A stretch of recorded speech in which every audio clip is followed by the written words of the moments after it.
and he decided that commander of the Third Fleet was convinced that the center force was so heavily damaged that it could not win a decision. While the possible maximum strength of the Northern force constituted a fresh and powerful threat, it was decided that an earliest possible attack on the powerful Northern carrier force was essential for breaking up the enemy plan and retaining the initiative. It was a hard decision to make, but Halsey made it. At 8:32 p.m., he ordered Admiral Mitcher to take command of the 3 carrier groups nearby and attack the enemy carrier force. Admiral McCain and his carrier group were racing to join them before darkness fell. On October 24th, the various unit commanders were all puzzling over the Japanese intentions and the actions that ought to be taken. But in the face of Admiral Halsey's decision, there was not really much that any of them could do. Halsey was in charge, and he had made a decision. Admiral Bogan thought it a wrong decision. He suspected from the change in Japanese course that Admiral Kurita was coming through San Bernardino Strait.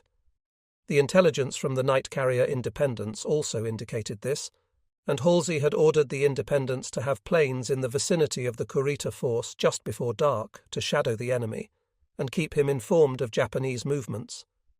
That evening, the Independence reported that the Japanese were on course 120 at 12 knots, meaning they were heading southeast towards San Bernardino Strait. As Bogan feared, at 7:35 p.m., the Independence reported and confirmed that an hour later the Japanese fleet was off the middle of the west coast of the little island of Burias, just west of southern Luzon. Then the night carrier planes said the Japanese were moving between Bass and Masbate Islands, coming closer. Admiral Bogan got Captain E.C. Yuen of the Independence on the talk between ships, and Yuen said he was sure the Japanese were coming through the strait. Bogan prepared a message for Halsey recommending from Leo Task Force 34 that said, "Leave my group in POA and let the other 2 groups handle the northern force." He did not send the message immediately, although he later said, "I thought that Admiral Halsey was making one hell of a mistake." In talking with Yuen, Bogan learned one salient fact. Although for as long as anyone could remember, the Japanese had kept San Bernardino Strait darkened, probably against American submarines, that night navigation lights were all turned on. That certainly meant something to a ship captain. Bogan got the message to the New Jersey by telephone, but was cut off. "Yes, yes," said the voice answering. "We have that information and nothing was changed." The risk had been calculated. The information that the Japanese were on course 060, which would lead them to the strait, meant nothing anymore. Halsey had committed himself. Bogan did not send his message about Task Force 34. On the battleship Washington, Admiral Lee was working out the plot of the enemy force. Before dark, he sent a blinker message to Admiral Halsey, suggesting that the northern force was a decoy and that the major Japanese effort would come through San Bernardino Strait. The message was confirmed in receipt, but there was no answer. Lee sent one more message by TBS, but it did not affect Halsey's decision. Admiral Kincaid and his commanders of the 7th Fleet had been waiting all day because their responsibility was to continue supplying and protecting the invasion troops who were making their way across the jungles and mountains of Leyte. Admirals Barbie and Wilkinson were overseeing their sectors. In Barbie's sector, the ships went to general quarters at 8 a.m. on the 24th because an air raid began. Some 18 Navy fighters were put up by the jeep carriers. A dozen Japanese planes came over, and several of them dropped bombs, 2 of which hit between the Blue Ridge and the landing craft infantry stationed nearby, and 3 more between the Blue Ridge and the Shropshire. There was no damage, and the Americans watched happily as 2 of the Japanese were splashed off Red Beach. It was no picnic off Red Beach or anywhere else that day, and the minimal destruction of American ships by the Japanese perhaps tells the story less accurately than Captain Tarbuck's diary. It was put together very shortly after the events. Enemy dive bombers launched an attack on the starboard bow. All guns opened up with a hell of a roar. The Shropshire and a destroyer commenced firing also, and the aircraft are turning away. Fighter pilots can be heard over the radio tally-hoing the enemy. 3 planes fall burning, 1 crashes on shore. One landing craft infantry bursts into flames from a hit or a suicide plane crash. One Liberty ship is hit by a bomb. There is too much smoke to identify ships now, and the burning oil smoke of the landing craft infantry rises 5,000 feet. Flames about 200 feet. Our combat air patrol is being relieved by a new group arriving on station from the escort carriers.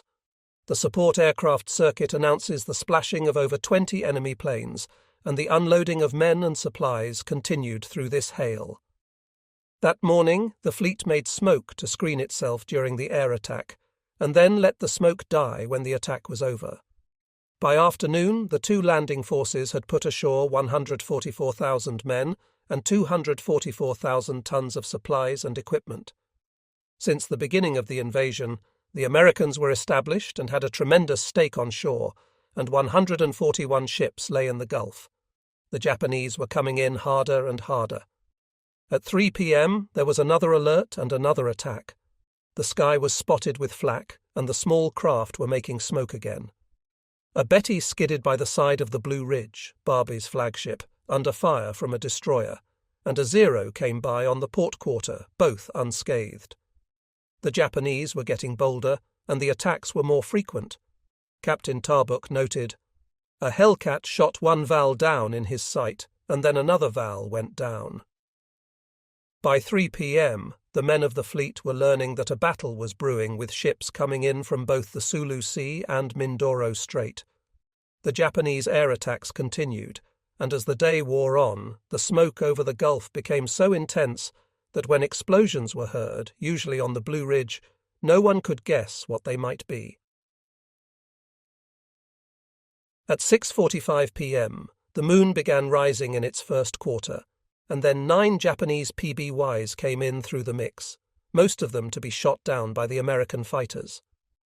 The word had been passed by Admiral Kinkaid's staff that Admiral High was aware of all their dangers and that the new battleships had been formed into a task force to guard San Bernardino Strait, while Admiral Wendorf's bombardment battleships of older vintage and cruisers and destroyers and PBYs should be available to stop the Japanese in Suruga Strait. The Americans in the Gulf were not unduly worried. General Kruger, commander of the Sixth Army, went ashore at 6:55 p.m. to assume command of the Central Philippine Attack Force, and thus relieve Admiral Kinkaid of the land portion of his responsibility. Now, all day long on October 24th, Admiral Kinkaid had been studying the situation from his flag plot in the Wasatch. At 3:12 p.m., his staff intercepted the dispatch that Halsey sent out with his battle plan for the formation of Task Force 34 under Admiral Lee. Had Halsey known of the eagerness and interest with which this dispatch was read, the Wasatch, he undoubtedly would have gained an insight into Admiral Kinkaid's thinking that he did not have. Kinkaid and his officers were delighted with the plan, as much as any commander could be under the circumstances. Kinkaid was able to put the danger of the Kurita force out of his mind and concentrate on the problem he faced from the south, where Nishimura and Shima were moving up through the Sulu Sea. Admiral Kinkaid had a very good idea that the Japanese of the Nishimura force were relatively unhurt, even though the planes of Admiral Halsey's Third Fleet had indicated serious damage. But he had all day to worry about that problem too. He planned carefully, and at 2:30 p.m. ordered Rear Admiral Oldendorf to prepare for a probable night engagement. Admiral Jesse Oldendorf was already making preparations for a fight because Kinkaid was a thorough man, and just after noon he had declared the possibilities to his ships. Every one of them, when the order came to prepare, did so with Kinkaid's usual care. The fighting ships made quite a formidable force. They included the battleships, 6 of them, 8 cruisers, 26 destroyers, and 39 PT boats.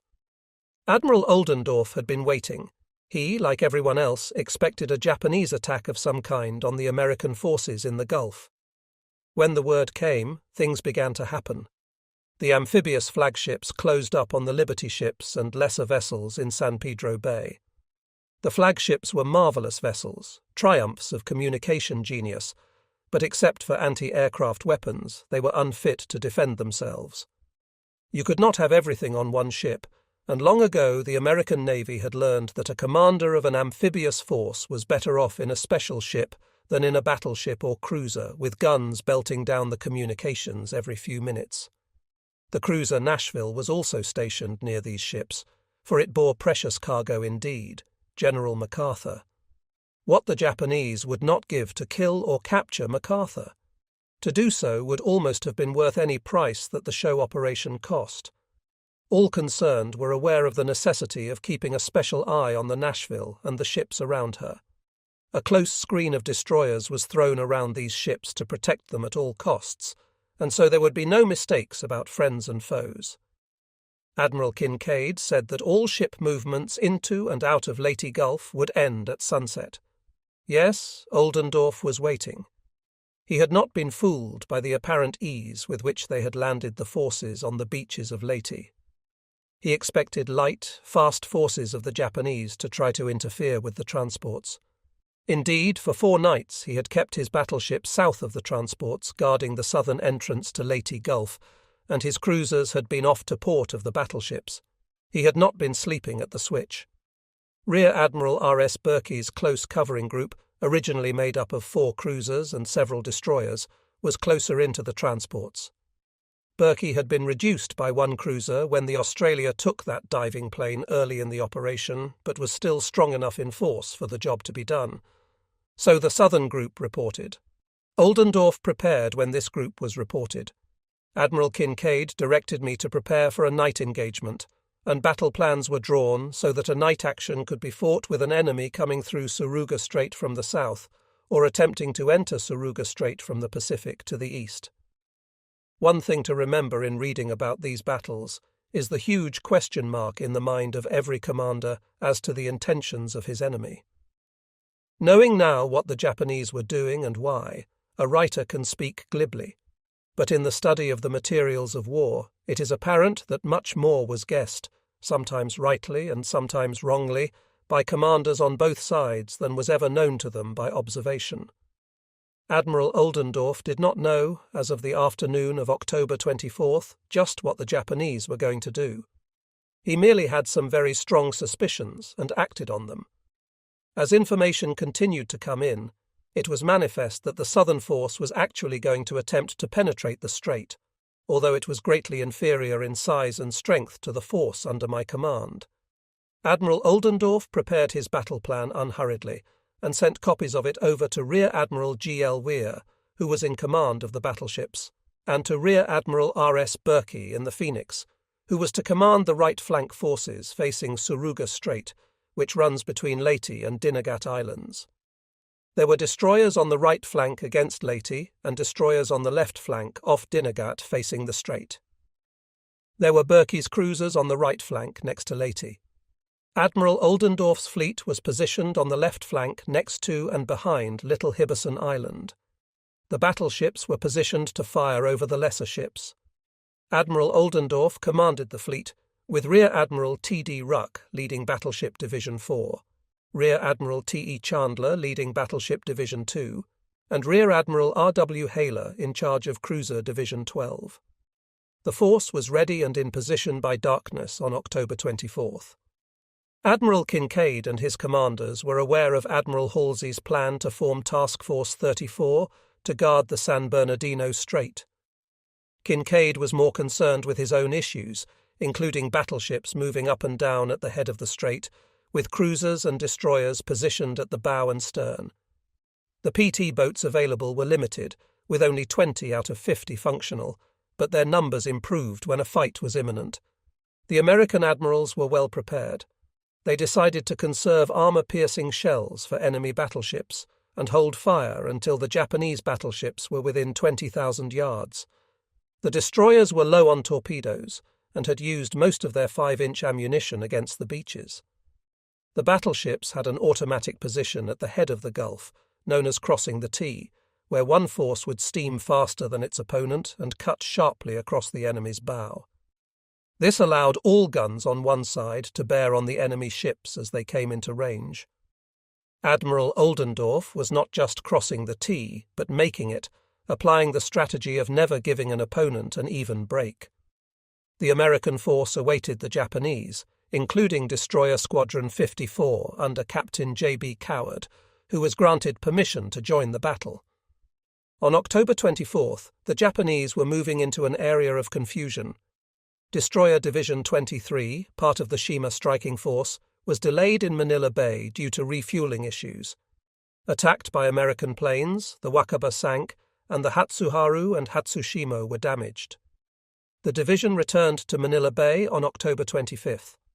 Admiral Nishimura's force, consisting of 2 battleships, 1 cruiser, and 4 destroyers, was damaged, but continued on. Nishimura's force was puzzled by the lack of further air attacks and miscommunication about coordination with Admiral Shima. The Mogami's search plane found several American forces, including battleships, cruisers, destroyers, carriers, PT boats, and transports. The weather was poor, leading to partial and confusing reports, adding to the overall confusion faced by the Japanese. The original plan called for the Nishimura force to reach a point on Dag at 4:30 a.m. on the 25th. However, during the day, for reasons still not known, the Japanese decided to move up the schedule. As a result, they were running ahead, while Kurita was running behind. This did not bode well. By midday, the Nishimura force had completely recovered from the morning's attack. The fires aboard the Fuso, caused by burning aviation gas on the hangar deck, were extinguished. The destroyer Shigur had been hit by a bomb on No. 1 gunhouse, killing several of her gunners. 5 men were killed and 6 wounded. The Shigur had to shift men around to crew the gun. Fortunately, the gun itself was not damaged. Despite the attacking pilot's belief that they had inflicted significant damage, the Japanese claimed that their speed and fighting efficiency were unaffected. They continued at 18 knots, and their only encounter was with radar blips of planes heading elsewhere, not bothering with their force. After the morning attack, Admiral Nishimura dutifully reported to Kurita that he had been attacked with light damage, and that it had no effect on his navigability or the plan. However, the ships did not know whether the message was received. The Nishimura force learned that Shima was coming through after leaving his anchorage in the morning, but did not know his exact location. Despite it being relatively easy to link up, there was no communication between the fighting units. Toward evening, Nishimura's force experienced moments of apprehension when Admiral Kurita turned about and sent a message to Combined Fleet Headquarters. It took about 2 hours before the Fuso was back on course. Nishimura, however, continued moving toward his goal, Surigao Strait, showing his fatalistic determination by not changing course or slowing down, even though Kurita's message suggested no chance of a link-up in Leyte Gulf and a missed dawn breakthrough. Nishimura kept moving, giving periodic reports of his position, course, and speed. Although Kurita and others were behind schedule, Nishimura was ahead. One of Kurita's subordinates, Captain Nishino of the destroyer Shigur, speculated that Nishimura's long training in the Japanese naval philosophy of fighting night battles against a superior force led him to increase speed for a likely night engagement. Around 8 p.m., Nishimura sent the big cruiser Mamiya and the destroyers Asumo, Yagumo, and Mishio ahead of the main force to reconnoitre and stir up the enemy if present. They moved north-northeast to a point near Panyon Island. The weather worsened as they neared the strait, with increasing wind, harder waves, and building clouds. The Shima force, positioned too far behind to be of reasonable use, faced complications. Shima's part in the operation was a disorganized patchwork, demonstrating the destructive nature of dividing forces before Kurita was heavily damaged. The Japanese had already suffered damage to the cruiser Ioba, which kept her out of the fight, and 3 destroyers sent to Manila with troops and supplies. 1 sunk and the others confused and unable to find Shima. Admiral Shima had left Amami Oshima on the morning of October 24th with minimal and unreliable information about American dispositions. He had lost confidence in the conflicting and garbled reports, knowing only that many American ships were in Leyte Gulf. Shima's orders were vague, allowing him considerable freedom. He and his staff decided on a localized night action in restricted waters. While Nishimura desired a night action, Shima opted to penetrate Surigao Strait at 6 a.m. after sunrise, following Nishimura's progress. He planned to steam in a single column with the flagship first, launching a powerful torpedo attack if American ships were waiting, followed by destroyer attacks and sweeping the Gulf clockwise, targeting supply ships, carriers, and beach dumps before returning to Japan. Admiral Shima steamed undetected by the Americans until dawn.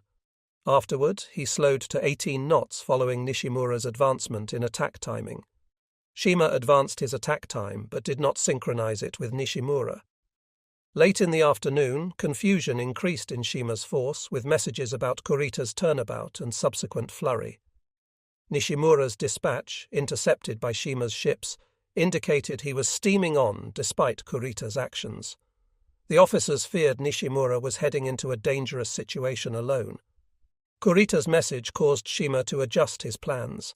He pushed the attack forward by 2 hours, increasing speed to 22 knots, the maximum he could manage without depleting fuel reserves. He made these decisions in an unreal peace considering the situation with Kurita and Nishimura. The fleet saw nothing until darkness fell, then observed bonfires on the shore of Bohol Island. The worsening weather led them into squalls. At Combined Fleet Headquarters outside Tokyo, Admiral Toyota watched his force's progress with concern. He saw that heavy damages to Kurita's force jeopardized the mission's success. Toyota did not consider the battle a large naval engagement, but was determined to proceed. He ordered Kurita to continue despite the risks. The operation relied heavily on Kurita's force, and the failure of the Air Force to provide protection exacerbated the situation. Japanese naval forces were without adequate air cover, and the plan for a night attack using waves of bombers was rendered impossible by the reduction in forces. 6 bombers took off from Nichols Field at 4 p.m. During the night, the forces in Leyte Gulf were raided. A few snoopers were sent to assist the Japanese at Suruga Strait, but they were ineffective. The Japanese air resources in the Philippines were very limited at that time. Most planes seen over the ships at Leyte Gulf were Army planes, while the Navy planes were attacking American naval airfields around Manila. Japanese pilots were upset, knowing that Admiral Kurita had requested aerial cover but had not received it. They also heard that the Musashi had sunk. Our flyers were frantic, feeling responsible for every blow suffered by Kurita. The sole purpose of the kamikaze corps was to destroy enemy carriers before they could launch their deadly attacks. However, we had not yet struck a single carrier or located the enemy task force near Manila. Admirals Fukidome and Onishi continued their argument from several days ago. Fukidome of the 2nd Air Fleet still advocated for conventional air attacks, while Onishi argued that they should save their remaining planes and use them as flying bombs. The Japanese units continued their move towards Suruga Strait. Commander Kazuo Tanaka, captain of the destroyer Mishio, considered making a last appeal for the Nishimura force to wait and join the Shima force. However, Commander Nishino was too experienced in naval tactics to heed the young man's advice. Admiral Nishimura had divided his PT boats into 13 3-boat sections, spread from the southern part of Suruga Strait to Bohol Island. Their mission was to block the ocean entrance to the southern part of Suruga Strait, report incoming ships, and attack them in that order of importance. Admiral Nishimura might have wanted to slow down, considering a radio message from Admiral Kurita that he would not arrive in Leyte Gulf until 11 a.m. the next day, and that Nishimura should meet him at 9 a.m. 10 miles northeast of Suluan Island. However, by the time the message was received and processed, it was already a few minutes after 10:30 p.m. that night. With its seeping waves and chilling showers, the Americans in PT Boat Section 1, operating off Bohol, detected the Nishimura flagship and its protecting destroyers. The Battle of Suruga Strait began as they bravely moved against the formidable enemy, making 24 knots. The PT boats, PT-131, PT-130, and PT-152, had their 2 tasks, report and attack. As they approached the Japanese, the PT boats were illuminated and soon came under fire from the destroyer Shigure. Despite their efforts to zigzag furiously and make smoke, the PT boats were hit. PT-152 was struck by an explosive shell that blew up her 37mm gun, killing one man and wounding 3 others. Another shell, possibly armor-piercing, passed through PT-130's hull but did not explode, though it knocked out the boat's radio. The Japanese moved on, jamming the radio circuits and delaying the report of their arrival. However, the quick thinking of the PT-130 skipper kept the message flowing. The Japanese fleet was now divided into 2 groups, the battleships and destroyer screen to the south, and the Mami and destroyers to the north. The Mami group was not detected by PT Section 2 and passed unnoticed. Nishimura, radioing Kurita and Shima, reported he was moving ahead, destroying enemy torpedo boats as he went. Just before midnight, the Japanese reached a point south of Limasawa Island and encountered PT Section 3. 2 PT boats fired torpedoes at the Japanese but missed. The destroyer Yamagumo moved in on them, but the PT boats fled. When one suffered an engine failure, they dropped depth charges to confuse the Japanese, who moved on at 18 knots. The PT boats were not very effective, as many torpedoes were fired without effect. At 1 a.m., Nishimura advised by radio that he would pass Panyon Island in half an hour and then move into Leyte Gulf. His fleet, including the destroyer Michio, destroyer Asumo, battleships Yamashiro and Fuso, and cruiser Mogami, was preparing to charge through the strait. Admiral Oldendorf knew of the Japanese arrival shortly after midnight, when the PT-130 message reached him. His ships were set to trap the Japanese as they came in, with the big ships ready to fire on the Japanese column and destroyers ready to dash in with torpedoes. At 2 a.m., PT Section 6 attacked as the Japanese made their way through the narrows between Panyon and Suwon Islands. 3 more PT boats fired torpedoes, but the Japanese calmly shot back and the torpedoes missed. The pattern continued. Japanese ships would sight a PT section, trace them with searchlights, and open fire. The PT boats would radio their location, fire back, zigzag, make smoke, and run. The Japanese suffered no damage and sank 1 PT boat, hitting 9 others. Despite their lack of glory in this phase, the PT boats played a crucial role in gathering information. Admiral Oldendorf's calm demeanour showed that further sacrifices would have been unnecessary. As the Japanese prepared to advance, the PT boats were warned away, as the Americans had a different plan for Admiral Nishimura and his fleet. Captain Jesse B. Coward of Destroyer Squadron 54 was a highly decorated Navy officer. By October 24th, he had a triangular face and a distinctive smile.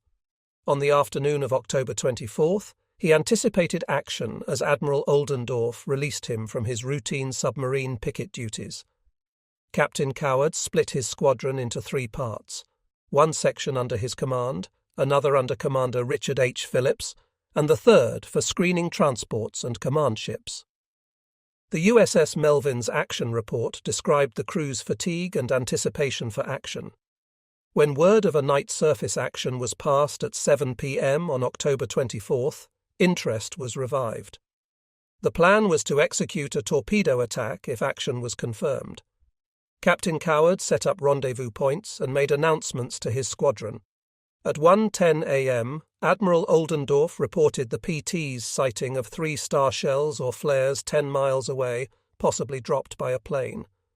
At 40 minutes past midnight, Admiral Oldendorf issued the first report, relayed with difficulty by PT-30 from her farthest station. Captain Coward began assembling his group for the attack. Condition 1 was set, ready, with all 4 boilers cut in and ready for high speed. Without warning, destroyers were put on station. At 2:25 a.m., Coward informed Oldendorf, "I am going to start down in a few minutes." Communication between ships then focused on technical details, such as setting courses, speeds, and attack methods. At 1:52 a.m., a report was received about the enemy force bearing 141 degrees, distance 18 miles from Tonen Point. At 1:55 a.m., the ship was directed to report to the vicinity of Patrol Station No. 4 in preparation for the attack. All boilers were cut in, and the ship went to general quarters, meaning it was ready for action. At 2:20 a.m., the Eastern Attack Group formed a column in the order of Remy, Mawan and Melvin, with 500 yards between ships, standard speed 20 knots, course 180 degrees. At 2:42 a.m., the enemy formation was picked up on radar, bearing 184 degrees true, distance 33,400 yards. Only 2 large pips were visible on the screen. At 2:50 a.m., speed increased to 25 knots. At 2:51 a.m., the column changed course to 150 degrees true to obtain a good attack position. Instructions from Com Destroyer Squadron 54 were to fire torpedoes only. At 2:53 a.m., the enemy force became distinct on radar as a 7-ship formation, including Yamashiro and Fuso, heavy ships, and the cruiser Mami with 4 destroyers ahead. At 2:57 a.m., the course changed to 135 degrees true. At 2:58 a.m., the enemy searchlight swept over the group for 15 seconds and then turned off. American destroyers began firing. Remy fired on the first target and Melvin and Mawan on the second. At 3 a.m., Coward directed to fire torpedoes on the second target. The course changed to 090 degree. Remy swung to 090 degree and then back to about 120 degrees to allow Melvin, which had been about 800 yards astern, to close to about 500 yards on the starboard quarter of Mawan. At 3:01 a.m., our group was illuminated by the enemy searchlight. It was clear that the enemy had discovered us, and orders were given to fire torpedoes before we might be prevented from doing so. At 3:30 a.m., a full salvo of 9 torpedoes was fired to starboard, with the target bearing 212 degrees, distance 11,480 yards. The target was estimated to be on course 000 degree, speed 17 knots, base torpedo course 030 degree. At 3:50 a.m., all torpedoes were away. The ship came left with full rudder and headed north, commencing retirement. The change in course was necessary to avoid enemy fire. At 3:04 a.m., the course steadied on 018 degree true. Mawan was about 800 yards on the starboard quarter of Remy, and Melvin about 1,000 yards on her port quarter. Melvin stayed on the port quarter to avoid enfilade fire and because the smoke seemed to help screen Remy. At 3:05 a.m., zigzagging began sharply to lay smoke across the track. Enemy salvos continued to land close by. At 3:08 a.m., a radical change of course to port was made, then back to starboard, attempting to screen ourselves with our own smoke. At 3:09 a.m., it was approximate time when our torpedoes crossed the enemy track. 2 large and separate explosions were observed. At 3:10 a.m., the enemy changed course to 015 degree true, attempting to dodge torpedoes. The left-wing enemy destroyer disappeared from the radar screen. At 3:11 a.m., star shells and salvos commenced dropping short. Speed was changed to 25 knots. At 3:13 a.m., the enemy ceased firing, and speed was reduced to 20 knots. At 3:16 a.m., the speed of the enemy formation dropped to 10 knots. By 3:19 a.m., the enemy ceased making smoke. At 3:20 a.m., speed was changed to 20 knots. Mawan and Melvin formed a column astern of Remy. At 3:22 a.m., the enemy formation appeared to break up. From 3:22 a.m. until 3:34 a.m., the enemy force seemed disorganized, with no clear plot. At 3:24 a.m., the course changed to 030 degree true. At 3:26 a.m., speed was changed to 15 knots. At 3:28 a.m., steaming on various courses toward Patrol Station No. 3 between Hibberson and Dinut Islands commenced. At 3:40 a.m., formed with Remy and Mawan at Patrol Station No. 3. At 3:45 a.m., 2 boilers were secured.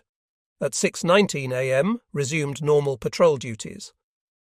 Lieutenant B.F. Goldsworthy reported that upon the sounding of the general quarters alarm at 2:07 a.m., he took his battle station as relieving Ensign Beagle.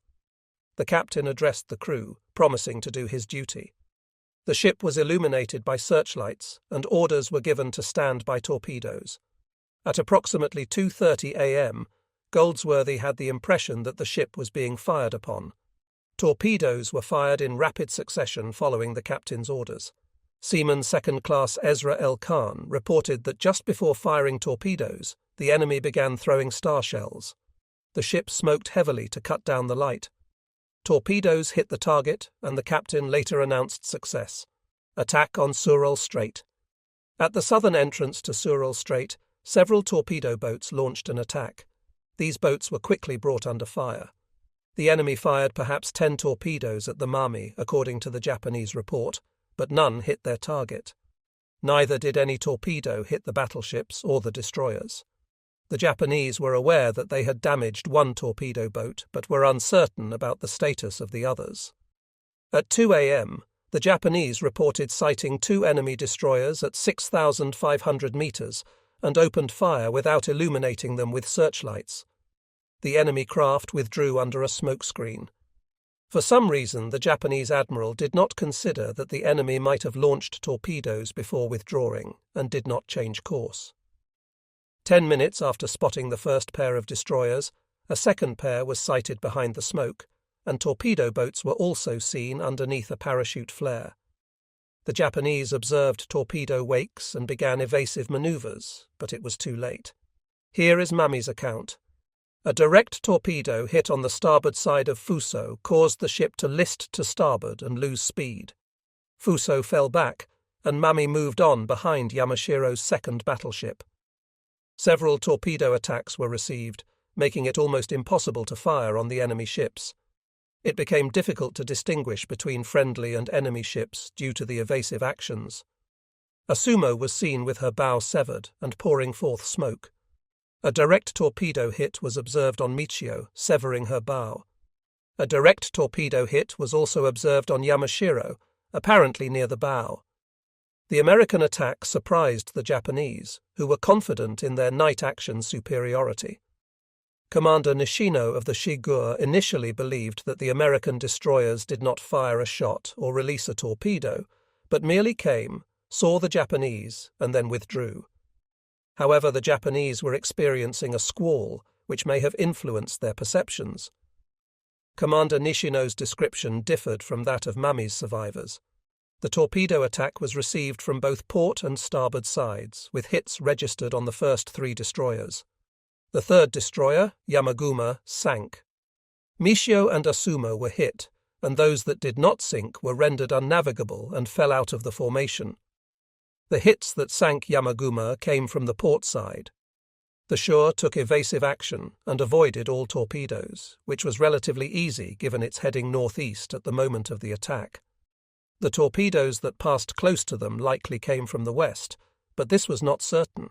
The hit on Yamashiro, which was not observed directly, was reportedly from a torpedo that hit the magazine, causing the ship to explode and break in half. No damage was inflicted on Fuso and Mami, though some reports suggested otherwise. Nishimura knew he had been attacked and communicated this to the ships. He sent a message stating, "We have received a torpedo attack." However, shortly after sending this message, the magazines of Yamashiro blew up, ending the ship's engagement. Commander Nishino then increased the speed of the Shigure to 26 knots. After the torpedo attack, he maintained a northerly course for a while, then made a complete turn to head south for a short distance. Concerned about Yamashiro's whereabouts, he went back to investigate but was unable to contact her or get orders. He then made a second turn and proceeded north again, while Mami and Fuso continued north. The search for the flagship was abandoned. While searching, Nishino received information from the lookout that the Yamashiro was sinking. Nishino did not attempt to pick up survivors, but continued the battle. He was able to maintain communication with Fuso.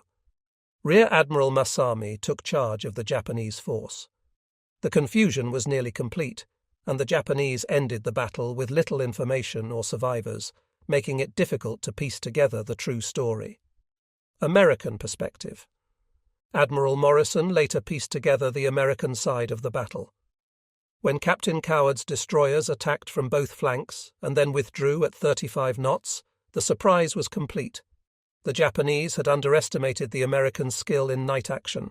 The Fuso was hit by a torpedo from the Melvin and fell back. The 2nd Division then attacked, and the McDermott launched accurate torpedoes.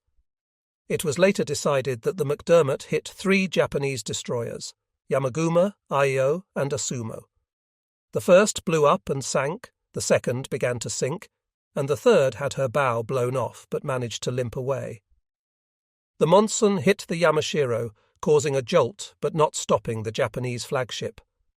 Admiral Nishimura sent his last radio message to Admirals Kurita and Shima, reporting 2 torpedoed destroyers drifting and 1 torpedo hit on the Yamashiro, which did not impede battle cruising. The Japanese were unaware of what awaited them on the other side of the torpedoes. The American destroyer Squadron 24, under Captain McMains, was waiting. At 3 a.m., Commander Task Group 77.3 directed an attack, following the shoreline and then retiring north while making smoke. By 3:05 a.m., the attack group was directed to break off and commence their approach.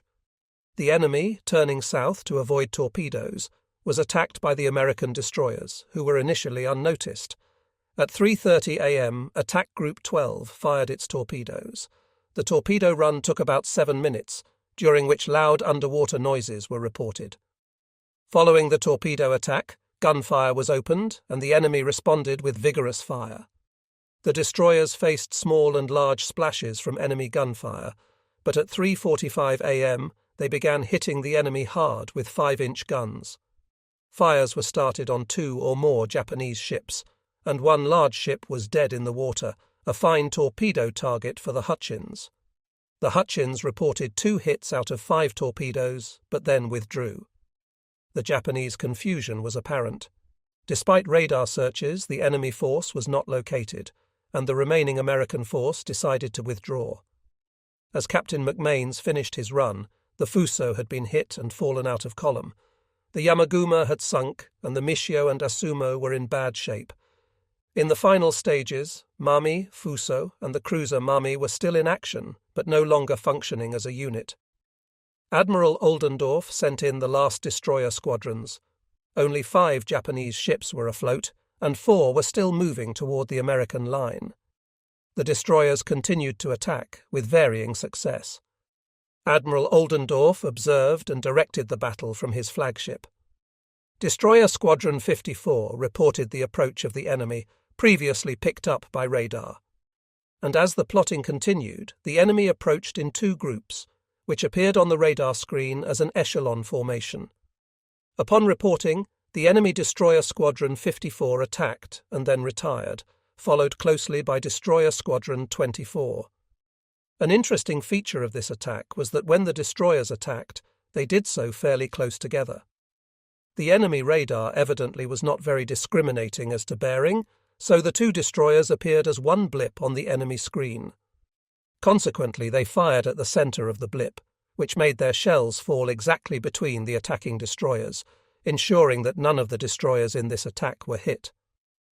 Upon receiving the report that Destroyer Squadron 24 had attacked, Destroyer Squadron 56, which was with the left flank forces, and the cruisers, positioned between the cruisers and the battle lines, were directed to attack.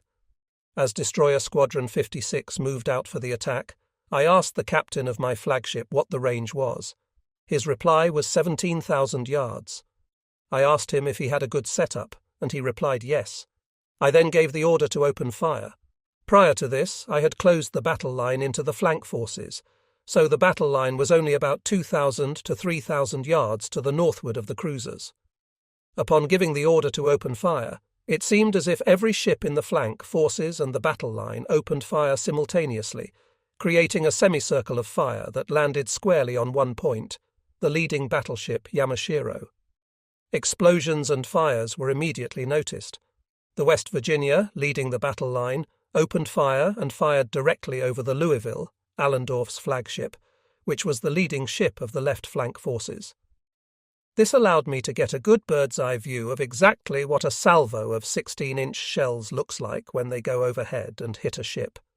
It was a beautiful sight. The semicircle of fire evidently confused the Japanese, who seemed unsure of where to shoot. I recall seeing 1 or 2 salvos heading towards my flagship, but in the excitement I forgot to check where they landed and have no idea. The two light cruisers on the left flank and the light cruisers on the right flank were firing very rapidly, creating a continuous light. This seemed to be the point at which the enemy later directed his fire, as most of the straddles and fire from the Japanese battle line were aimed at these ships. The flagship, the Louisville, was so eager to fire that they launched the first salvo without a preliminary buzzer. I was so blinded by the first flash that I couldn't see anything at all, and decided to go into the flag plot to observe the action from the plan position indicator. On entering the flag plot, I noticed the screen displayed 16 different blips. However, the noise from the loudspeakers was so distracting that I decided to go out onto the flag bridge to observe the action from there. The timing of opening fire and the attack by Destroyer Squadron 56 was intended to ensure that the fire from the guns would cover the approach of Destroyer Squadron 56. This was effective, except that the head of the Japanese line turned left just as the center division was about to fire their torpedoes. The center division then turned right, west, to cover this maneuver, and they were taken under heavy fire by the leading Japanese battleship. As the torpedoes swished through the water, Captain Roland Smoot saw the skies of the American sector begin to light up and ordered a quick retreat, as planned earlier. The Newcomb and the Lie sped away, with shells falling all around them from Japanese and American guns, but the Albert W. Grant was not so lucky. Here is her story. The Albert W. Grant had been a busy ship during this invasion, and even the greenest of her crew had become seasoned by the recent days of conflict. On October 20th, she had witnessed the Honolulu take a Japanese torpedo and had gone alongside to screen her while the Richard P. Lie and a tug took off the wounded. That day she came under fire from Japanese planes and fired back, claiming to have hit one. She had also laid down harassing fire on the beach the next day, October 21st, and had been straddled by 2 bombs dropped by a Japanese plane. Her anti-aircraft fire hit the plane and knocked a piece out of its tail, but it managed to fly away. She was attacked again that day by a bomber, which missed by 25 yards off the port quarter, and she helped splash another Flaming Betty later in the day. Her log was a testament to the heavy aerial attack the Japanese were levying on the transports and other ships in Leyte Gulf during the invasion, although the Japanese did not achieve much. From the Albert W. Grant's perspective, it was clear that the Japanese missed many good opportunities. She suffered several near misses, and the Japanese pilots were not experienced enough to perform their jobs effectively, which was evident in the engagement. The Japanese seemed to struggle with the size of their ordnance, as the bombs that nearly hit her were 25- and 50-pound bombs, scarcely sufficient to cause significant damage to a ship. These bombs were likely designed for use against personnel on the beaches rather than warships. By the early morning hours of October 25th, the Albert W. Grant's ordeal began. At 4:02 a.m., the ship's log recorded a Japanese torpedo missing the stern by 20 feet, likely due to deep submergence. At 4:03 a.m., an explosion from a Japanese ship occurred just as the Albert W. Grant launched her torpedoes. A minute and a half later, the ship began to be straddled by gunfire. The first hit came at 4:07 a.m., with a shell landing among empty powder cases stacked across the fantail. The blast knocked the 5-inch gun number 5 out of commission. By 4:08 a.m., the Albert W. Grant had launched all her torpedoes and had sustained several shell hits.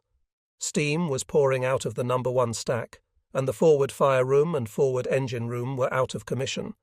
The after fire room had been abandoned due to excessive heat caused by steam escaping from 2 shell holes in the forward engine room.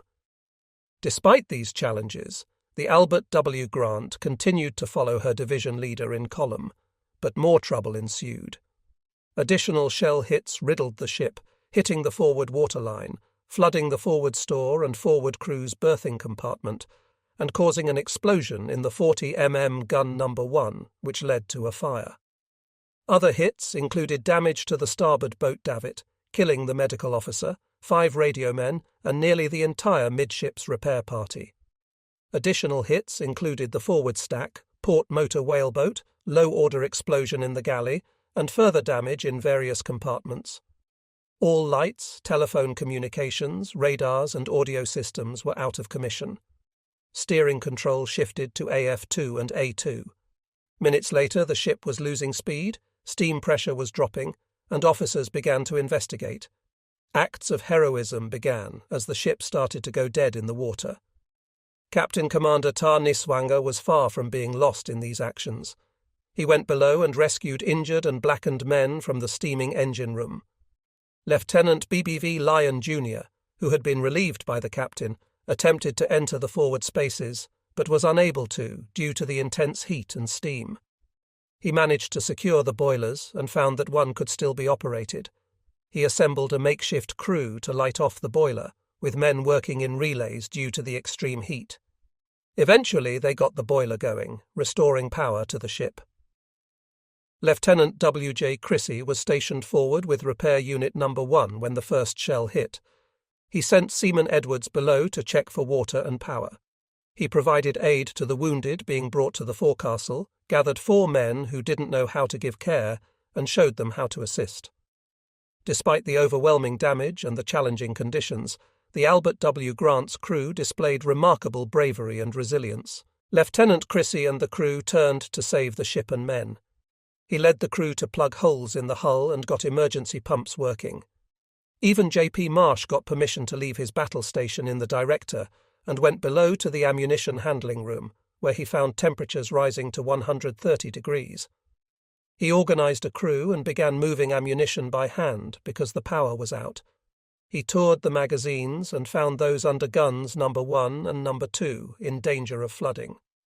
He dogged the spaces and then went forward to the fire room to help get out the dead and wounded, moving them to the fantail, where he organized a treatment party.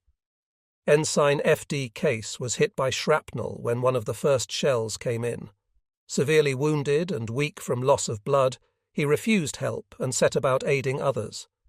He helped carry 2 wounded men to the battle dressing station in the wardroom and was manning one end of a stretcher when he collapsed. He could not move but lay against the deckhouse, directing others. Unable to walk, he gave his shoes to a man whose shoes had been burned off his feet. The officers were not the only heroes. Machinist's mate. First Class R.H. Parker heard the safety valves of the forward engine plant blow and ran through intense shellfire to shut off the steam valves forward, thus saving the lives of a dozen men trapped by steam in the forward fire room and engine room. He then ran and shut off the fuel supply to the engines involved and went into the steam-filled compartment to begin bringing out the wounded. Radioman Petty Officer First Class W.M. Selleck had both legs blown off and was taken to the wardroom. He refused treatment, saying, "There's nothing you can do for me, fellows. Go ahead and do something for those others." He then died. Patent maker First Class W. Swain Jr. was the only surviving man with any medical training. He took care of the wounded on the ship and instructed others while he ran the station in the crew's head. After radio technician First Class J.M. Flaherty was wounded by shrapnel, he gave himself morphine and went around the ship giving aid to others. He would not stop for treatment until the more serious cases had been handled. Gunner's mate Second Class C.S. Canada rushed down into the bowels of the steam and engine spaces and removed unexploded shells. He helped with the removal of ammunition, although the temperature rose above 146 degrees in the magazines. He watched the rising temperatures, kept the captain informed, and, when the ammunition was out of the way, moved to the emergency pumps. Machinist's mate. Third Class R.W. Brown was with Canada, feeling around trying to get those unexploded shells out of the magazines in the dark. Gunner's mate. Third Class J.R. Howard was put out of action by a shell that knocked his gun out and then went below to rescue the wounded. Water tender. Third Class W.G. Hurtle, wounded so that he could not move his legs, sat on the deck and made others bring men to him, then treated them. Machinist's mate. Second Class D.W. Barnes beat out flames on men with his bare hands. Torpedo man's mate. Third Class W. Nagel stuck to his post in the forward torpedo tube mount after his companion was wounded and single-handedly got away the torpedoes by hand, with shrapnel flying around him, firing by percussion when the automatic machinery failed. There were a dozen others. Coxswain Kelly was stationed at 40 mm gun number 1 when a shell ploughed in and set the ammunition on fire. He grabbed a mattress and rushed into the blaze, extinguishing it before the shells began blowing up. That was about par for the men that day. At 4:20 p.m., the Albert W. Grant was dead in the water, operating her guns on manual but still fighting. By 4:40 p.m., she was in touch with others by blinker, asking for a tow. At 5 p.m., the Newcomb's boat came alongside with a doctor. 43 minutes later, the Newcomb was alongside, and the wounded were being transferred. By 6:40 p.m., the Newcomb began to tow her back to safer waters. As soon as Admiral Oldendorf learned that the destroyers were under fire, he ordered the battle line and cruisers to cease fire, and the pressure on the Albert W. Grant was removed. It was the cruisers that had been hitting her, luckily mistaking her for a Japanese destroyer and not the battleships with their big guns. The destroyers had done a pretty good job of wrecking the Japanese move through the strait, and what they did not do, the cruisers and battleships undertook. They had begun firing at 3:51 a.m. and continued for 14 minutes. The Yamashiro and the Mami, heading bravely into this fire along with Little Shure, were heavily targeted. Admiral Nishimura sent one message to the Fuso at 3:52 a.m. That was the last one, and soon Nishimura was either too stunned or too busy to send any more messages, or his communications were knocked out by an early shot. The firing was heavy. The West Virginia, for example, fired 93 rounds of armor-piercing 16-inch shells in those 14 minutes. The Tennessee fired 69 rounds of 14-inch ammunition, the California 63 rounds, and the Maryland 48 rounds. All those cruisers shot so fast that they were lit up like Broadway shows. The Mississippi fired only one salvo, and the Pennsylvania did not fire at all. But there was a huge rain of steel on the two major ships coming up the strait. The Japanese hit only the unfortunate Grant and made a near miss on the Claxton from a heavy gun. The Japanese were so busy taking fire that they could hardly shoot. The cruisers fired literally thousands of rounds of ammunition. The Columbia alone fired 1,100 rounds, and many of these hits were so numerous that the Japanese were stunned. About 10 minutes after this punishment began, even Little Shigura was feeling it. "I was receiving a terrific bombardment," said Commander Nishino. "There were so many near misses that the gyro compass was out. The ship was constantly trembling from the force of near misses, and the wireless was out. If that was the condition on the shore, which was squirming like a baby all this time and took only one shell aboard, imagine what it was like on the main targets, the big ships where the hits were numbered in the dozens and scores." Destroyer Captain Smoot, who was watching, called the gunfire devastating, accurate, and beautiful. But then Admiral Oldendorf learned of the Albert W. Grant's plight, caught in the fire of the American cruisers. He ordered the firing ceased, which saved the Grant and gave the Japanese a respite. The Yamashiro had been burning so brightly that she was lit up from end to end. She increased her speed to 15 knots, turned, and headed south. Soon she capsized and sank, taking down all but a handful of her crew. The Mami, the cruiser that had been taking a great deal of punishment with shells falling even on her bridge, killing the executive officer, commanding officer, and all others there, began to go down. Shells in the engine room began to bring her down, and she slowed, still fighting. It was her torpedoes that came close to the Richard P. Lyon in that last torpedo attack. For 10 minutes the firing stopped, and the Mami and the Yamashiro moved away, along with Shure. Here Admiral Oldendorf recalls how it seemed to him that night. When the situation regarding Destroyer Squadron 56 had been clarified, the order was given to resume fire. But most of the enemy ships had disappeared from the screen. Destroyer Squadron 10 was then ordered to report to the officer in tactical command. Upon reporting, it was directed to proceed down the strait and attack the enemy. As soon as Destroyer Squadron 10 was on its way, the left flank forces were then taken into the strait to pursue the enemy. On proceeding down the strait, I noticed 2 ships on fire, one of them burning very heavily and the other having been burning but with the fires getting under control. As we approached, I noted destroyers at the sides of the strait firing. Not knowing whether those destroyers were our own or the enemy's, I could not take them under fire. If they were enemy destroyers, I was proceeding into torpedo waters. So, having gotten the right-hand ship of the 2 enemy ships within range, I turned across the strait on course 250 degrees. When the 5 cruisers, Louisville, Portland, Minneapolis, Denver, and Columbia, were around the turn, I gave the order to open fire on the right-hand ship, which was making about 11 knots. The heavy cruisers opened fire immediately and started hitting the right-hand ship, which again burst into flames. The Columbia and Denver opened fire on 2 destroyers, one standing by the right-hand ship and another standing by the left-hand ship. A few salvos, and those destroyers disappeared. When it was evident that the right-hand ship had been hit badly and would not escape, the cruisers then turned and retired up the strait to try to find Destroyer Squadron 10. As soon as daylight arrived, the cruiser divisions were again turned south down the strait, and a large destroyer of the Taraki class was seen on the eastern side of the strait. The bow of the ship had been blown off down to turret 2 by a torpedo, and a single stack made it look like a tanker with a stack. After the Denver and Columbia took the Taraki class destroyer under fire, it shortly disappeared from the scene. At this time there were 8 columns of smoke arising from the surface of the ocean, but very little, if any, of the upper works of any ships could be seen.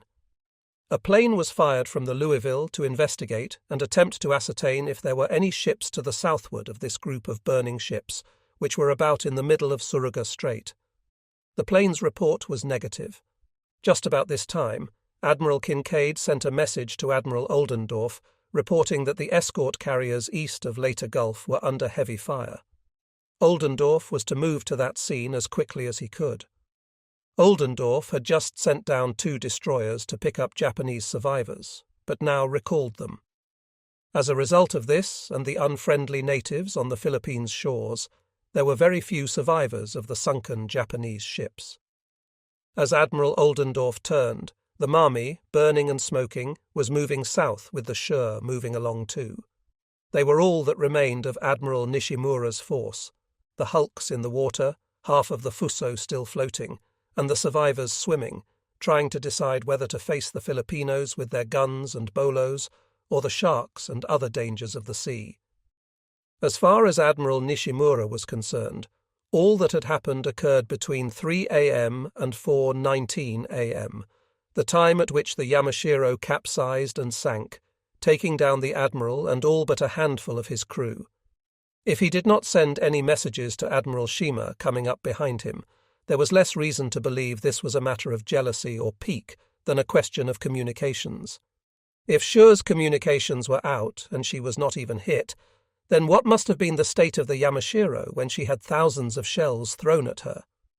As Admiral Shima's little force of cruisers and destroyers steamed up toward Suruga Strait behind Nishimura, Shima had brave notions of rushing through the strait and torpedoing any ships that moved.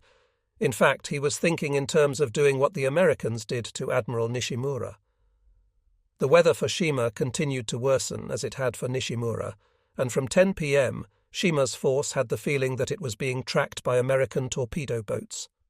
What they probably heard on the radio were reports on Nishimura's force.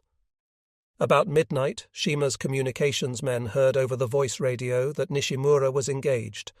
The weather was now so bad in Shima's position that from his flagship the destroyers and even their wakes were sometimes lost from sight, and the formation had to be kept together by frequent corrections on the talk between ship systems. Then, about 1 a.m., Shima had his first indication of action. He saw gun flashes ahead when the squalls let up enough for him to see anything.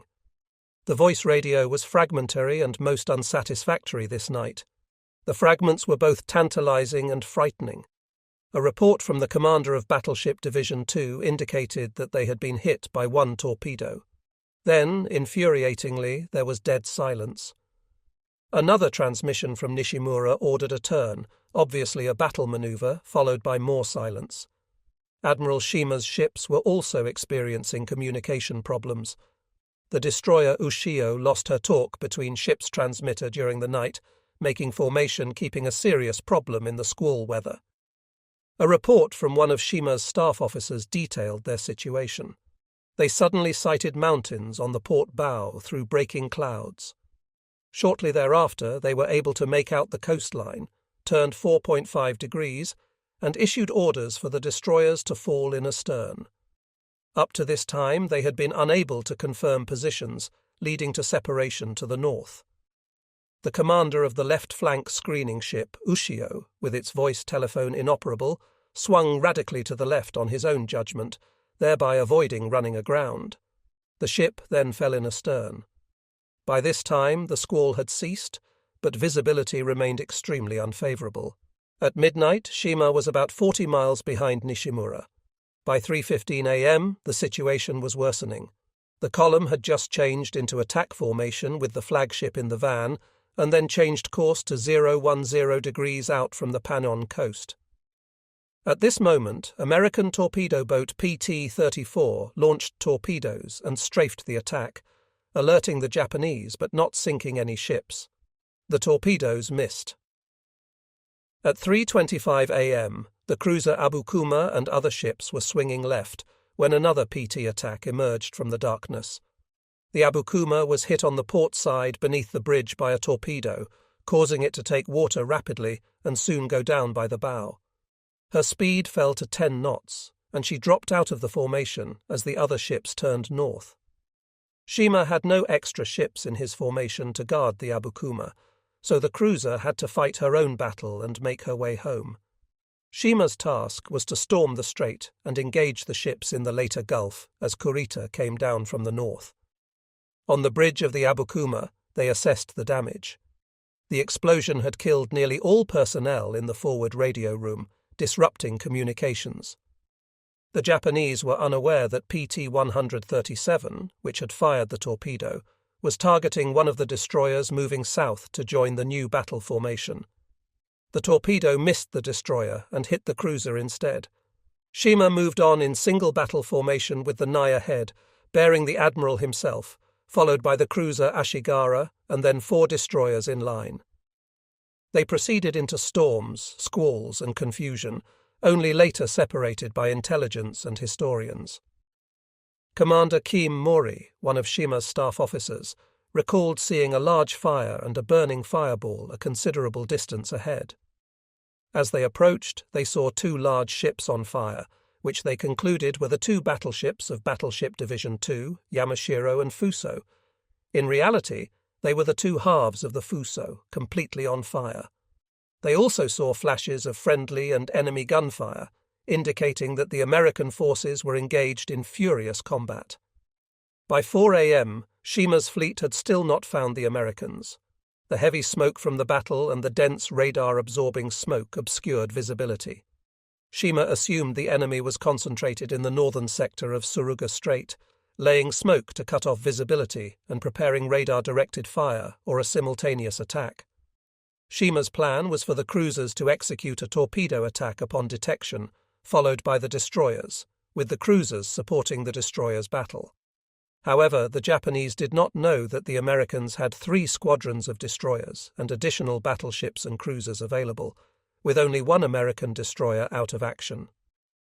By 4:15 a.m., Admiral Oldendorf had ordered a ceasefire to protect the Albert W. Grant from further destruction by American cruisers. Shima remained confused and concerned. He sighted a ship on fire and dead in the water, unsure if it was friend or foe. Nervously, he ordered an attack on 2 radar pips that were later identified as the Hayosan Islands. The Japanese torpedo attack caused no visible damage, but led to further tragedy. The ship the Japanese mistook for an enemy was the Mami, which was moving very slowly southward. As the attack continued, Shima's cruisers inadvertently collided with the Mami, which had lost all steering control. The Nai collided with the Mami's bow, causing severe damage.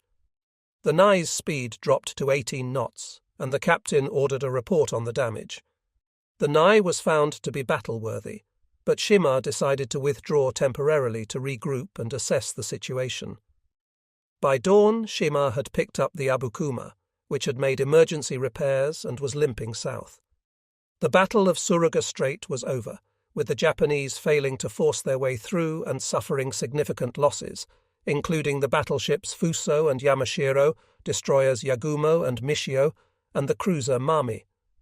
The Nai was also damaged from the collision. The Americans, despite chasing the retreating Japanese, struggled with the smoke and confusion of battle. They were unable to renew the battle effectively. The Japanese, making 16 knots, retired in as good order as possible, with the Mami moving more slowly at 12 to 14 knots. The battle had ended, and the Japanese forces, though damaged, still had some strength. The cruisers and destroyers continued searching for the enemy, but with caution. In the morning, Destroyer Division 10, Ray, with 3 ships in the van and 3 in the rear of the battle line, ordered his ships to clear the battleship formation and form a column, natural order, astern of the Claxton. The CL went to 20 knots, intending to reach 30 knots once the second section was closed. At 5:11 a.m., radar contact was regained with a retiring enemy unit at a range of 31,000 yards, about 17 miles. It was only one ship moving at about 13 or 14 knots, probably the Mami. By 5:15 a.m., it was clear that it would be a long chase, and daylight would soon bring complications related to a surprise torpedo attack. A course of 160 degrees and speed of 25 knots were maintained, with plans to change course to the south at around 5:40 a.m. After clearing our cruiser formation, placing us in the middle of the strait, 2 additional contacts were established at 5:25 a.m. Their plot appeared very erratic, showing slow movement in a southwesterly direction. By 5:38 a.m., the contacts disappeared from the screen, presumably having sunk. As the division was about to clear the cruiser formation and pursue the single contact, orders were received to cease the torpedo attack and join the screen of the left flank cruisers. At 5:50 a.m., the Claxton took station in the formation. As daylight arrived at around 5:52 a.m., the Claxton sighted numerous Japanese survivors in the water very close aboard. Upon orders from Oldendorf, the ship manoeuvred independently to pick them up as prisoners. An estimated minimum of 150 men were within a radius of 2,000 yards, including an officer who had come upon the survivors, most of whom were from the Yamashiro. This officer was determined that the survivors should not be captured by the Americans, but should instead meet a watery grave, befitting Japanese naval heroes. 3 prisoners eventually decided to come aboard. Meanwhile, Rear Admiral Hayler had found the destroyer Asumo with her bow shot off and was taking her under fire with the cruisers. The Claxton joined in, and by 7:15 a.m., a fleeing, badly damaged destroyer, presumably of the Shigar class, came within gun range. We opened fire, and the cruisers and 2 other destroyers also engaged. At 7:18 a.m., the destroyer exploded and sank. Our course was then reversed, and the formation proceeded north at 20 knots. Something dangerous was brewing in the northeast. Admiral Kurita had broken through San Bernardino Strait and was already engaging the vulnerable escort carriers with his battleships, cruisers, and destroyers. All American forces were needed up north. As for the Japanese, their defeat here was exemplified by the 3 prisoners taken from the Yamashiro. Imagine the thousands of men thrown into the water by the sinking of the Yamashiro, the Fuso, and the lesser ships. Literally thousands died in the darkness, mostly because no one stopped to help them, and partly because they would accept no help from the enemy. If there is any need to emphasize the breakup of the Japanese forces, the story of the destroyer Shur tells the tale. On her way back from the battle, the Shur was so shaken by near misses and a hit that she lost steering control and was dead in the water for about half an hour, vulnerable to any American ship that might find her. As the crew made emergency repairs, Admiral Shima's force came by. Nishino identified himself but did not offer any information about the battle. As with everything about the Japanese side of this battle, there is confusion about the chronology of the report. It is not very likely, however, that Commander Nishino would tell such a story about himself long after the fact if it were not true. The shock of the battle was so great and the American surprise so complete that Nishino must have lost any taste for strategy. All he knew was that he was not responsible to Admiral Shima and was desperately loyal to Admiral Nishimura. Unfortunately, Nishimura had gone down with the Yamashiro, the first of the fleet leaders of this engagement, to meet his death. Admiral Kurita was a worried man. Since the morning of October 24th, when he heard from Admiral Nishimura that he had been attacked by American bombers, Kurita had been concerned about the ability of the Japanese forces to link up in Leyte Gulf. As the day wore on and Kurita surveyed the power of the American planes and the damage they inflicted on his force, he envisioned the same kind of damage for Nishimura. This mental image affected his thinking, as seen throughout this account. The basic problem of the Japanese in this whole complex operation was an almost total failure in communications. Admiral Kit should have known hour by hour what was happening to the Nishimura, Shima, and Ozawa forces, and also what Admirals Mawa, Fuku, and Onishi were doing in Manila and the rest of the Philippines to support his desperate drive for the Leyte beaches. Instead, he received virtually no information, as was the case with the reports on American dispositions. By the afternoon of October 24th, he placed the American task forces 80 to 100 miles off the coast of Samar, northeast of Leyte Gulf. This picture fixed in his mind was crucial for his later thinking. The damage to Kurita's force troubled him greatly. For example, the partial destruction of the Nagato's communication system made his task much harder. But the task was set, and if there had been any hesitation in Admiral Kurita's mind about the importance that Imperial Naval Headquarters placed on pursuing this mission to its end, it had been removed by the strong tone of the last message from Admiral Toyota. Toyota's message to Combined Fleet Headquarters that evening reflected a confidence that Admiral Kurita did not necessarily feel. "This fleet intends to charge into Leyte Gulf at 11 a.m. on the 25th, without regard for any damage we may suffer," he said. The log of the force used the words chancing annihilation. At this time, around 10 p.m., Admiral Kurita was still hoping for a better performance the next day from the land-based air forces of Admirals Fuku and Onishi. Of the 32 ships that had set out from Brune Bay, 22 were left to form a single column at 11:30 a.m. that night and begin moving through the narrow strait. The Japanese accounts say there were no lights, with some saying it was pitch dark, but Admiral Kurita said it was good light weather and the moon was very bright, allowing him to navigate visually. When they emerged on the far side of the strait safely at 12:35 a.m., Admiral Kurita braced himself for the flash of guns, knowing how easy it would be for the Americans to do to him what they would soon do to Admiral Nishimura farther south. Kurita was as suspicious as a wolf approaching a cabin, and formed his force on a broad 13-mile front, moving eastward until 3 a.m., then southeast down the coast of Samar toward the target area. An hour before sunrise, the force proposed to move into the circular pattern, destroyers outside, battleships in the center, that had been used the day before and had enabled the Japanese to throw up a strong anti-aircraft fire. Kurita was in the dark, literally and figuratively. At 2:30 a.m., there had been one message from Nishimura saying he was entering Suruga Strait and had seen nothing except some American torpedo boats. This seemed odd. At 3:35 a.m., Nishimura reported seeing 3 enemy ships. Then came a long and ominous silence. At 5:32 a.m., a message from Shima indicated that Nishimura's force had been destroyed. Just like that, 2 battleships snuffed out and the Mami seriously afire. Flying boats conducting night radar searches had found 4 enemy ship concentrations and reported on them thoroughly by 4 a.m.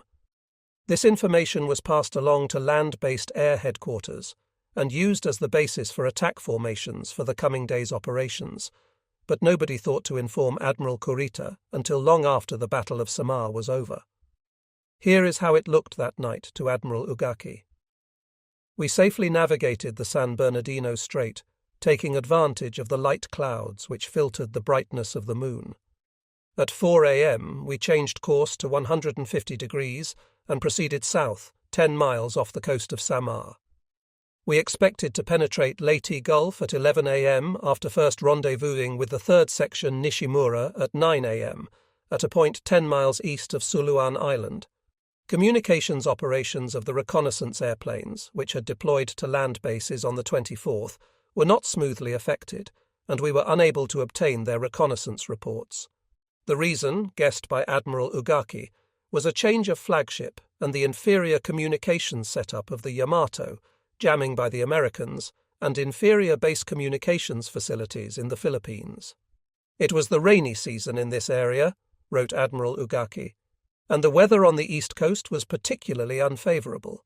It is almost impossible to determine when day breaks, and scattered dark clouds accompanied by squalls hang low, making visibility poor. At 6:44 a.m., just before the order to form a circular formation was issued, 4 masts, apparently destroyers, were suddenly spotted bearing 060 degree to port, 37 kilometres from Yamato.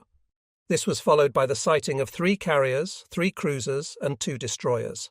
Confusion ensued. The Japanese were ready to go into their circular defence formation, but instead Admiral Kurita ordered the attack. The result was that no heed was taken of orders or coordination, said his Chief of Staff later.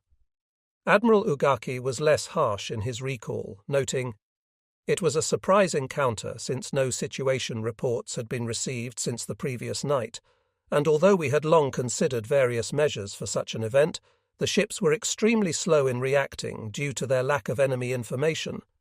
Measures taken by the fleet headquarters also seemed lacking in promptness." At any rate, at 6:58 a.m., Battleship Division 1 opened fire with its forward guns at a range of 31 kilometres. The Battle of Samar was joined. The Japanese were coming down the left or outside. There was a destroyer screen led by a cruiser, then the heavy cruisers Suzuya, Kumano, Chikuma, and Tone. The next grouping was the heavy cruisers Haguro and Chokai, and inshore of them was another destroyer squadron led by a cruiser. 3 miles behind this force were the battleships Yamato and Nagato, alongside Kongo and Haruna. What happens in battle is nowhere better indicated than by what happened this morning. Admiral K's lookouts saw planes overhead 14 minutes before spotting the American ships. When they finally saw the Americans, they misidentified the ships, partly because the lookouts were unfamiliar with the profiles of the escort carriers, mostly on converted tanker hulls. One report claimed the area was full of cruisers and heavy fleet carriers. Admiral K's Chief of Staff thought they were up against fleet carriers, and clearly so did the Admiral. If the shock was great for the Japanese, who were on the offensive, imagine how it must have felt for the Americans in the ships ahead. They rested secure in the belief that no Japanese force would debouch from San Bernardino Strait with the pride of America's fleets, the new fast battleships lying across that body of water. Admiral Oldendorf was extremely proud of the fact that his battleships at Surigao Strait had performed so well. In reality, the Pennsylvania's fire control system was so outdated that she never got into action. Mississippi managed only 1 salvo, and the Maryland only managed 6 salvos. The work was done by the West Virginia, California, Tennessee, and the cruisers. Despite the larger force of Admiral Kurita and the Yamato's 18-inch guns, the largest in the world, it would scarcely have been a fair fight for the Japanese. In his flag plot on the Wasatch, Admiral Kinkaid had spent a busy and, until now, relatively satisfactory night. He was conscious of several things that did not go right. The destroyer Albert W. Grant got into the line of fire by turning the wrong way. One battleship nearly caused a collision when she misunderstood a signal, and the fire control problems of the Pennsylvania were nothing short of disgraceful. This was an admiral's concern. Let the men under him have the credit for the valour and the victory. Let him not have too many problems with ships and men. He had planned as carefully as he could for every contingency, knowing the ammunition difficulties of his force. Due to the need to bombard the beaches, he had taken 2 ammunition ships and positioned them off the coast of Samar, safely away from nearly everybody else. This way, if someone targeted them, they would go up alone and not take the fleet with them into oblivion. He was very lucky. So far, the Japanese had not bothered those ammunition ships at all, although they had troubled just about everybody else. Here is Admiral Kincaid's recollection of that night.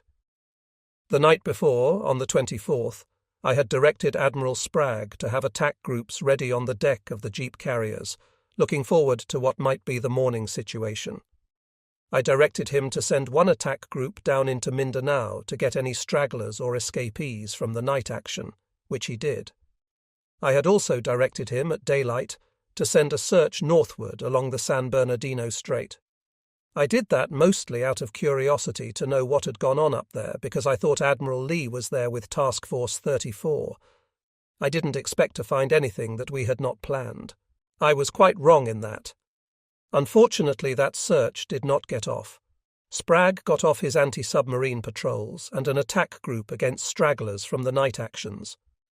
The order to fly these searches was given by Admiral Spragg to Admiral Stump in the escort carrier group known as Taffy 2, 6 escort carriers and 7 destroyers and escorts. Admiral Stump passed the order to the escort carrier Omi Bay, which did not receive the order until just after 5 a.m., had difficulty getting the planes ready on the wet, freezing decks, and did not get the strike launched until 6:58 a.m. That was the moment when the Japanese ships appeared out of the squalls and began firing. Additionally, Admiral Kincaid had made other plans for search. I had directed the PB to make a night flight, but they encountered trouble and got no results. Part of the trouble came with the 5 planes, Black Cats or special patrol bombers equipped for night flying. They were anchored in Hangan Bay, where they had barely arrived. Only 3 could take off that night, and only one of these headed toward Kurita's force. He flew to San Bernardino Strait, arrived before Admiral Kurita entered it, and missed him completely. The Black Cats were wary not of the Japanese, but of the American ships. Every time they got near one of our ships, they were fired at.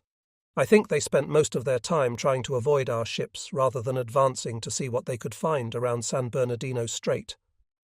Admiral Kincaid remarked, "One could hardly blame either the Black Cats or the American ships for that.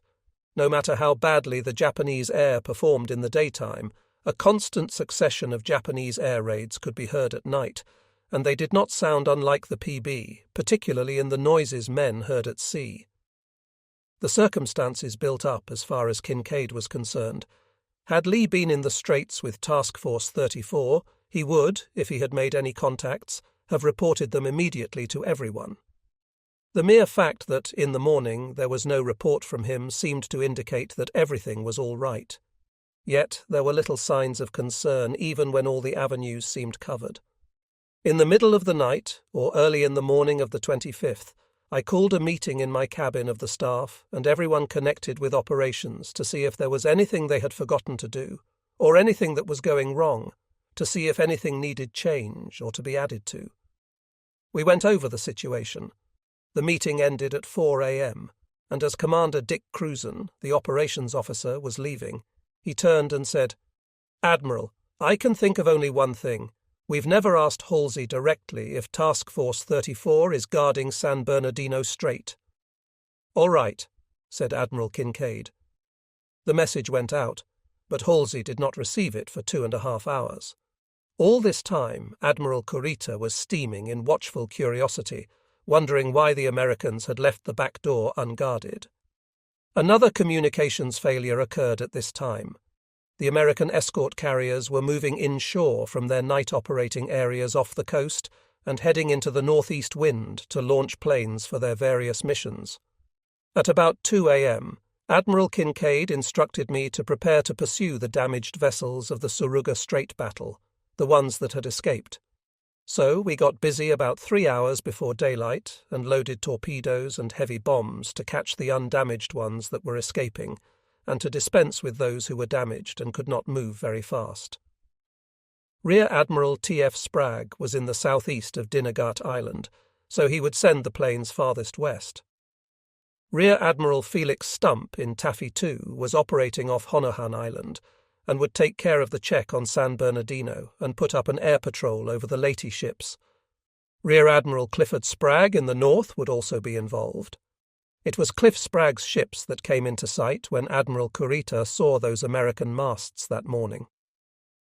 "Here was the vaunted American task force," said Kurita's men. "And about time, too. Planes could be seen taking off from the decks of the American ships, and Kurita seized the opportunity to attack the enemy carriers. Kurita radioed to Combined Fleet Headquarters. Our first objective is to destroy the flight decks, then the task force." Kurita thought it obvious that this was the southern of the three groups of the American task force. What a chance to hit the enemy and smash those important carriers. Like Admiral Yamamoto, under whom he had trained, Kurita had absorbed the carrier admiral's philosophy. Get the carriers first, then get the fleet. At Kurita's order, the battleships opened fire at a range of 31 kilometers, 18.6 miles, damaging one ship with 2 or 3 salvos before changing targets. The enemy reversed course and began retiring eastward under cover of smoke and rain squalls. "For some reason," wrote Admiral Ugaki, who was on his bridge on the Yamato, "Fleet Headquarters ordered the battleships and cruisers to attack, and the destroyer squadrons to follow in the rear.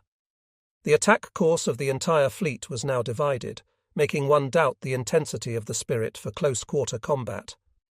Ugaki suggested to Kit's chief of staff that he be given control of the battleships, and this was done. At about 7 a.m., it was said that there were 6 carriers. From 7:06 a.m., we advanced generally on an easterly course and employed our secondary guns at the enemy, who appeared from behind the smoke. At this time, 1 carrier was sunk, 1 carrier was heavily damaged, and 1 cruiser was sunk, etc. We were now rapidly approaching the enemy. The range by radar was 2,200 meters, and visibility was gradually improving from the east. We hoped to destroy the enemy in one blow if he came out from behind the smoke. Meanwhile, we were attacked by enemy aircraft. Several salvos from medium-caliber enemy guns fell near the Yamato, and 2 shells hit the starboard after gallery and outer boat shed. Admiral Ugi's observations represented the desperate American counterattack as the little jeep carriers, whose flank speed was 17.5 knots compared to the Japanese speed of almost twice that, tried desperately to escape. Yet they could not move south into Leyte Gulf because that would endanger the entire 7th Fleet, being restricted in such narrow waters. In other words, when Admiral Sprague asked Admiral Kincaid if he could move, the answer was no. If the carriers had to be sacrificed to save the fleet, so it would be. There were 3 lines of defense for the Americans to run, which would at least keep the Japanese from ramming them, put the destroyers to work screening and fighting, or use those escort carrier planes for all they were worth. The Americans chose all 3. Admiral Sprague, the admiral in charge of Taffy 3, began to act. He ordered his ships to flank speed, ordered the destroyers into action, and ordered every flyable plane into the air. 3 minutes after the attack began, he broadcast a plain English report and call for assistance from anyone. This report and the reply were picked up by the Japanese and had a profound influence on the battle later. The destroyer screen of Taffy 3 consisted of the command ship Hovey, the Johnston, and the Howell. They swung into action. The Johnston was the first. Here is how it went. The ship had secured from morning alert. The first carrier's plane strike, anti-submarine patrol, and combat air patrols had been launched at about 6:50 a.m. Word was received by talk between ships. "We are being pursued by a large portion of the Japanese fleet." General quarters was sounded, and this task unit headed in an easterly direction to launch planes. At this time, the enemy fleet was about 34,000 yards distant, bearing approximately 345 degrees from us. The Japanese force was closing the range rapidly, their speed being 22 to 25 knots. Captain Commander Ernest E. Evans immediately gave orders to the engine room to light off all boilers and make maximum speed. He also ordered the engine room to commence making funnel smoke and the smoke screen generator detail to make smoke. Later, the ship's crew proudly claimed they had started smoke 10 minutes before the order came from the flagship. The ship then commenced zigzagging back and forth between the enemy and our own formation, laying a heavy smoke screen. By 7 a.m., the carriers had launched all available planes, and the formation turned to a southwesterly course. Ships were informed by talk between ships at this time for destroyers to make smoke. This unit had been under fire by the Japanese fleet since 6:50 a.m. Johnston's time was 8 minutes off, and at 7:10 a.m., the range to the nearest cruiser had closed to 18,000 yards. Fire was opened with the 5-inch battery on this cruiser. The planes were striking the Japanese force, completing their strike at about 7:15 a.m. As soon as this ship commenced firing on the enemy, we, in turn, were taken under heavy fire from more than one Japanese unit. This ship was straddled during this period, and as a result of the heavy gunfire, the captain gave the order to stand by for a torpedo attack at starboard and turned to head for the enemy. Torpedoes were set on low speed because of heavy fire to ensure firing, even if this heavy fire should put the ship out of action.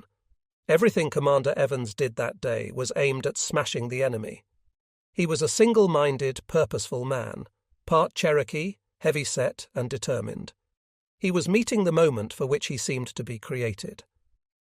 The ship closed to within 10,000 yards of the enemy before the torpedoes were fired. The point of aim was the leading cruiser. The torpedoes were fired at a depth of 6 feet, and a spread of 1 degree was used. All 10 torpedoes were fired at 3-second intervals and were observed to run hot, straight, and normal. During the run-in, the 5-inch guns fired in rapid salvo fire with the leading cruiser as the point of aim. Over 200 rounds were fired at this cruiser, and numerous hits were visually observed. It is believed that this heavy cruiser was severely damaged by at least 45 5-inch shells. The men of the Johnston were disappointed not to see the results of their torpedoes, but they were retiring behind a heavy smoke screen at the time the torpedoes should have hit. The cruiser they were aiming at was later determined to be the Kumano,